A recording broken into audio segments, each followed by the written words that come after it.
Diretso answer sa chapter 3. Then pagka chapter 4, the results. Results ang chapter 3 no. Ang chapter 4 is recommendations man mayo. So, related ra gihapon iyan. Sumpay ra gihapon.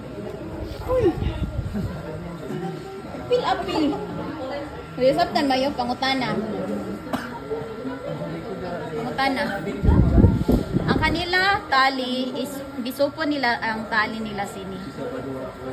Ini nila tali. Diba? Respondent number 1, question number 1, anto dangayon ngadto. Numbers lang yan tanan, waray. So po sini, waray bracket ha.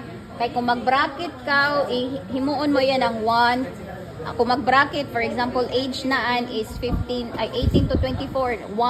25 to 32. So, pasihan ba? Then, ang sex sub, male is 1, female is 2. Amo yung hamayo gamiton. So, pwede na kamo siyan mag-description nga ni.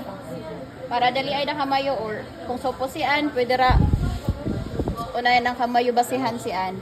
Unuhon mayo pag-strategize siyan.